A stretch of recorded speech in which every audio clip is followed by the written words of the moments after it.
আমাদের ইস্যু, মানুষের কথা, গোটা বাংলার যৌবনের কথা, বেকার যুবকদের কথা, পাহাড় থেকে সাগর পর্যন্ত। আমরা যেমন সম্মেলনে আলোচনা করবো চা বাগানের শ্রমিকের কথা, আমরা যেমন সমতলের যুবদের, সাধারণ মানুষের জনজীবনের কথা আলোচনা করবো, জঙ্গলের মানুষের কথা আলোচনা করবো।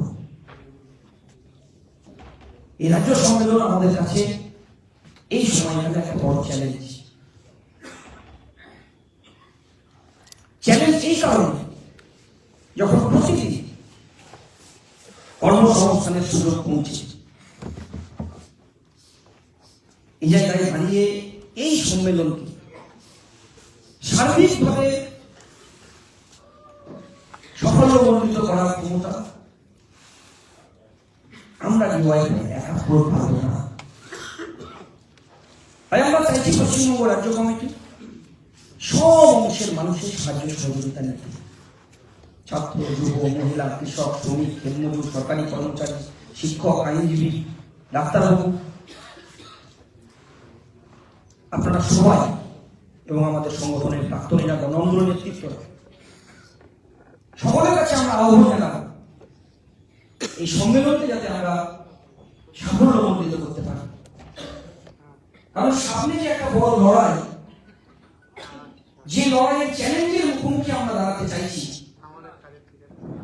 যখন গোটা দেশটাকে একদিকে ভাগ করার চক্রান্ত, আর অন্যদিকে দাঁড়িয়ে গোটা রাজ্যের মাটিতে কাজ না পাওয়ার যন্ত্রণা, সব মিলিয়ে আমরা সব অংশের মানুষের, সব অংশের সাহায্য সহযোগিতা নিয়ে আমরা সম্মেলন চাইছি। সম্মেলনের বিভিন্ন সমিতি গঠন হবে, বিভিন্ন কমিটি তৈরি হবে। সম্মেলনের প্রচার আমরা চাইছি ব্রিগেডের মাঠ থেকে আমরা যে 7 জানুয়ারি গত বছর বার্তা দিচ্ছি, যে ব্রিগেড হোক প্রতিটি পাড়ায়, প্রতিটা বুথে, আমরা অভ্যর্থনা সমিতি গঠনের সভা থেকে এই বার্তা দিতে চাইছি। এই সম্মেলন পশ্চিমবঙ্গ রাজ্য কমিটির 20তম সম্মেলন শুধু যেন মুর্শিদাবাদ জেলার বহরমপুরের রবীন্দ্র সদনে না হয়। এই সম্মেলনের বার্তা আমাদের কাজের কথা, আমাদের ইস্যুর কথা পশ্চিমবাংলার সমস্ত গ্রামে, সমস্ত বুথে, সমস্ত পাড়ায় যেন রাজ্য সম্মেলন হয়। রাজ্য সম্মেলনের আগে তার যে কাজ আমাদের করা দরকার, সেই কাজে আমাদেরকে অগ্রগতি ঘটাতে হবে এবং এই চ্যালেঞ্জ আজকে অভ্যর্থনা সমিতির সভা থেকে আমাদের গঠন করতে হবে। আমি সকলকে আরো একবার অভিনন্দন জানাচ্ছি।